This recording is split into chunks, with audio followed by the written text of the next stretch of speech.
బంగ్లాదేశ్ బలుపు చూడు రోజు రోజుకు అక్కడ అధికారంలోకి వచ్చిన కొత్త పాలకులు ఓవర్ యాక్షన్ చూడు. తాజాగా ఏకంగా సరిహద్దు పైన పంచాయతీ దిగింది మన పొరుగు దేశం. గతంలో మనకు చైనాతోనో పాకిస్తాన్తోనో సరిహద్దున వివాదాలు, ఉద్రిక్తతలు, ఘర్షణలు ఇవన్నీ అలవాటు. కానీ బంగ్లాదేశ్లో బంగ్లాదేశ్ సరిహద్దు వద్ద ఇప్పుడు మొదలైంది. ఏంటి తాజా పంచాయతీ? భారతదేశ రాయబారి బంగ్లాదేశ్లో ఆయన పేరు ప్రణయ్ వర్మ. ఆ బంగ్లాదేశ్ హోం మంత్రిత్వ శాఖ మన రాయబారిని పిలిపించి అక్కడ హోమ్ మినిస్టర్ జలాలుద్దీన్ జహంగీర్ అలం చౌదరి మన రాయబారిని పిలిపించి బంగ్లాదేశ్ ప్రభుత్వ అభ్యంతరాలను తెలియజేశారు. ఏంటి అభ్యంతరం?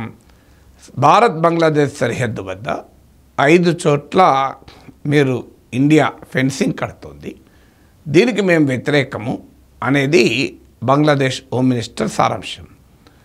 బంగ్లాదేశ్ ప్రభుత్వ ప్రకటన ఏం చెప్తుందంటే, ఇల్లీగల్గా అన్యాయంగా ఇండియా బంగ్లాదేశ్ సరిహద్దు వద్ద భారతదేశం ఫెన్సింగ్లు నిర్మిస్తోంది.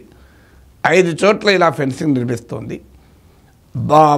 బార్డర్ గార్డ్స్ బంగ్లాదేశ్, మన బిఎస్ఎఫ్ బార్డర్ సెక్యూరిటీ ఫోర్స్ లాగా బంగ్లాదేశ్లో బార్డర్ గార్డ్స్ బంగ్లాదేశ్ అంటారు. వారు అభ్యంతరాలు చెప్పారు. స్థానిక గ్రామస్తులు కూడా అభ్యంతరాలు చెప్పారు. దీంతో ఇండియన్ గవర్నమెంట్ ఆపింది. కానీ ఇప్పుడు రాయబారిని పిలిచి మా అబ్జెక్షన్ చెప్తున్నామని. సరిహద్దు పైన ఫెన్సింగ్ కడితే అభ్యంతరం ఏంటి బంగ్లాదేశ్కు? అయితే బంగ్లాదేశ్ చెప్తున్నది ఏంటంటే, ఈ ఒక బార్డర్ అగ్రిమెంట్ కోట్ చేస్తుంది. ఇండియాకు బంగ్లాదేశ్కు మధ్య 4 అగ్రిమెంట్లు ఉన్నాయి. ఈ అగ్రిమెంట్ల ప్రకారమే భారతదేశము సరిహద్దు వద్ద ఫెన్సింగ్ నిర్మిస్తుంది. ఇండియాకు బంగ్లాదేశ్కు మధ్య 4100 కిలోమీటర్ 4100 కిలోమీటర్ల ఫెన్సింగ్ ఉంది. ప్రపంచంలోనే వన్ ఆఫ్ ది లాంగెస్ట్ బార్డర్లో ఒకటి. భారత్కు బంగ్లాదేశ్కు మధ్య బార్డర్ ఉంది 4100 కిలోమీటర్స్. ఇప్పటికీ ఇందులో 3200 కిలోమీటర్ ఫెన్సింగ్ కట్టేశారు కూడా. ఇక మిగిలిందల్లా 900 కిలోమీటర్సే. బంగ్లాదేశ్తో ఏ ఒప్పందం లేకుండా ఎలా కట్టగలుగుతాం ఫెన్సింగ్? అయితే ఇక్కడ ఒక డైమెన్షన్ తిరకాసు ఏంటంటే, సరిహద్దుకు అటు ఇటు కూడా ఒక 137 మీటర్స్ మీడియా కథనాల ప్రకారం వీటిని నోమాన్స్ ల్యాండ్ అంటారు, ఒక రకంగా బఫర్ జోన్ అంటారు. సో ఇక్కడ మాత్రం ఫెన్సింగ్ కట్టకూడదు. అంటే మన సరిహద్దు వెనకాల మనం కట్టుకోవాలి ఈ 137 మీటర్ బఫర్ జోన్ దాటి. కానీ కొన్ని చోట్ల రకరకాల కారణాల రీత్యా ఈ నోమాన్స్ ల్యాండ్ ద్వారా ఫెన్సింగ్ పోతుంది. ఇందుకు భారతదేశం బంగ్లాదేశ్తో సంప్రదించింది గతంలో. అప్పుడున్న షేక్ హసీనా ప్రభుత్వం అనుమతించింది కట్టుకోమని. ఎందుకంటే ఈ ఫెన్సింగ్ కట్టడంలో దురుద్దేశం ఏమీ లేదు, సదుద్దేశం. ఎందుకు కడుతున్నాం మనకి ఈ ఫెన్సింగ్?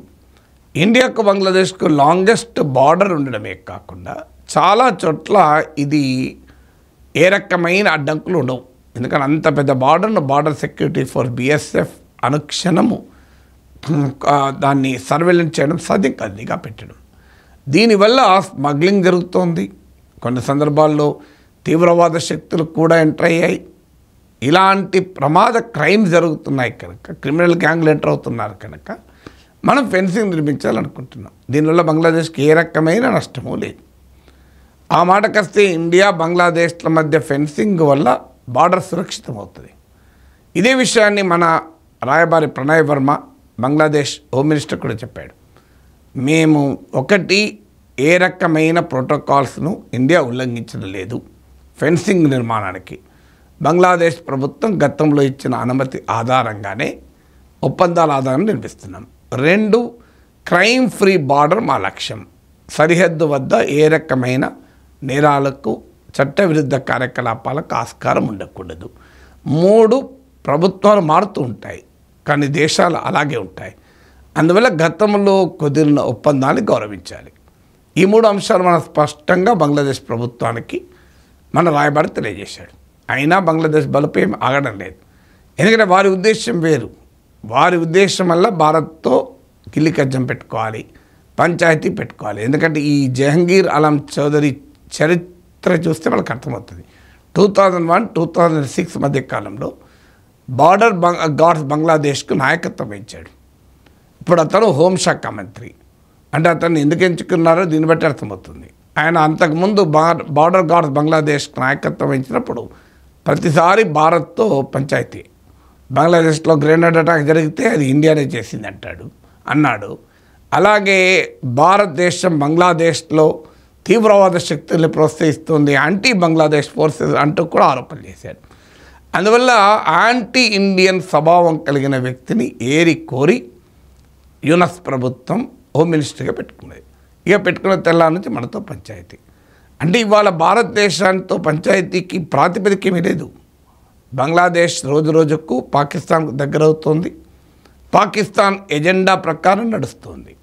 ఇస్లామిస్ట్ శక్తులు, పాక్ అనుకూల శక్తులు ప్రభుత్వంలో కీలక పాత్ర పోషిస్తున్నారు. వాళ్ళకు కావాలి ఇండియా పట్ల వ్యతిరేకత. ఇప్పుడు నిజంగా హోమ్ మినిస్టర్ కాన్సన్ట్రేట్ చేయాల్సింది ఏంటి?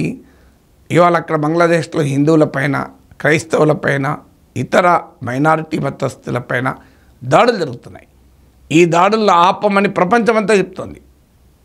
ఇండియా ప్రైమ్ మినిస్టర్ మోడీ నుంచి మొదలుకొని ట్రంప్ వరకు. కానీ ఆ పని చేయడం లేదు.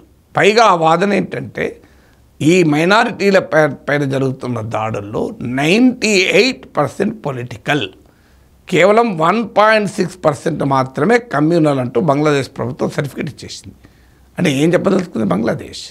హిందువులపైన దాడులు జరగటానికి కారణము మతం కాదు, ఇస్లామిస్ట్ శక్తులు, మతోన్మాద శక్తుల పని కాదు. హిందువులు, బంగ్లాదేశ్లో ఉన్న హిందువులు షేక్ హసీనాకు మద్దతు ఇచ్చారు కనుక దాంతో షేక్ హసీనాకు వ్యతిరేకంగా జరుగుతున్న ప్రక్రియలో భాగం అని బంగ్లాదేశ్ డిఫెండ్ చేసుకుంటుంది. సో కారణం ఏదైనా మైనార్టీలపైన దాడులు జరుగుతుంటే దాన్ని చాతకాని హోమ్ మినిస్టర్ కాస్త బార్డర్ పైన భారతదేశంతో పంచాయతీ. అది కూడా దేనికి పంచాయతీ? ఫెన్సింగ్ కట్టద్దు. ఫెన్సింగ్ కట్టకపోతే బంగ్లాదేశ్కు నష్టమేంటి? ఫెన్సింగ్ కడితే వాడికి నష్టం ఏంటి అంటే మనం స్మగ్లింగ్ చేయలేడు, క్రిమినల్ గ్యాంగ్లను మన వైపు పంపలేడు. ఇక్కడితో ఆగలే. బంగ్లాదేశ్ ఇప్పుడు బార్డర్ పైన గ్రామస్తుల్ని ఉచ్కాయిస్తున్నాడు, ప్రొవోక్ చేస్తున్నారు. ఇప్పుడు బంగ్లాదేశ్లో గ్రామస్తులు వచ్చి ఆడుకుంటున్నారు బిఎస్ఎఫ్. దాన్ని చాలా గర్వంగా గొప్పగా చెప్తున్నారు. బంగ్లాదేశ్ ప్రభుత్వం చెప్పేది అంటే బార్డర్ సెక్యూరిటీ ఫోర్సులు మన గ్రామస్తులు అడ్డుకున్నారు అని చెప్తున్నాడు.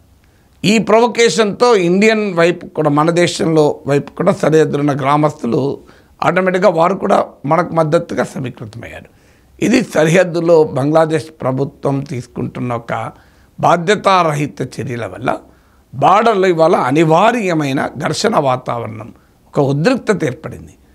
ఇది షేక్ హసీనా భారతదేశంలో ఆశ్రయం పొందడాన్ని బంగ్లాదేశ్ వ్యతిరేకించవచ్చు. These are all political questions. Sheikh హసీనాకు ఎందుకు భారతదేశం మద్దతు ఇచ్చింది? ఈ రకమైన తలతిక్క వ్యవహారాలన్నీ ఆమె చేయలేదు కనుక మద్దతు ఇచ్చింది. బంగ్లాదేశ్ గడ్డ పైన భారత వ్యతిరేక కార్యకలాపాలకు అవకాశం ఇవ్వలేదు కనుక ఆమెకు మద్దతు ఇచ్చింది. ఇండియాతో ఏ రకమైన పేచీలు లేకుండా చాలా మంచి సంబంధాలు పెట్టుకున్నది కనుక బంగ్లాదేశ్ మాజీ ప్రధానికి భారతదేశం మద్దతు ఇస్తుంది. లేకపోతే బంగ్లాదేశ్లో ఎవరు ప్రధానమంత్రి అయితే మనకేంటి సమస్య? అందువల్ల ఇవాళ బంగ్లాదేశ్ ప్రభుత్వం అనుసరిస్తున్న ఈ యాంటీ ఇండియన్ వైఖరి, తమ బాసులైన పాకిస్తాన్ను సంతృప్తిపరిచేందుకు, తమ మతోన్మాద శక్తుల ప్రభావంతో బంగ్లాదేశ్ ప్రభుత్వం చేస్తున్న ఈ పనుల్ని ఇండియా తీవ్రంగా వ్యతిరేకించింది. ఎప్పుడైతే మన రాయబారిని పిలిచి అక్కడ హోమ్ మినిస్టర్ మాట్లాడాడు, మన ప్రభుత్వం కూడా బంగ్లాదేశ్ డిప్యూటీ కమిషనర్ని పిలిచి చాలా స్పష్టం చేసింది, ఇలాంటి దుందుడుకు చర్యలు పనికిరావని. Let us see how will it progress. But డెఫినెట్గా బంగ్లాదేశ్లో యాంటీ ఇండియా ఫోర్సెస్ బలపడుతున్నాయి. అక్కడ ప్రభుత్వం దాన్ని అరికట్టాల్సింది పోయి భారత వ్యతిరేక చర్యలకు ప్రోత్సహిస్తోంది, పాల్పడుతోంది. ఇది ఆ దేశ శ్రేయస్సు కూడా మంచిది కాదు. భారతదేశం బంగ్లాదేశ్తో పోలిస్తే అనేక రెట్లు బలమైన దేశం, గ్లోబల్ స్టేజ్లో ఉన్న దేశం. ఇలాంటి పిచ్చి పిచ్చి పనులకు భారతదేశం భయపడుతుందా? బంగ్లాదేశ్ అయితే భారతదేశం ఎప్పుడు కూడా పక్క దేశం, చిన్న దేశమా పెద్ద దేశం సంబంధం లేకుండా మనం గౌరవించాం.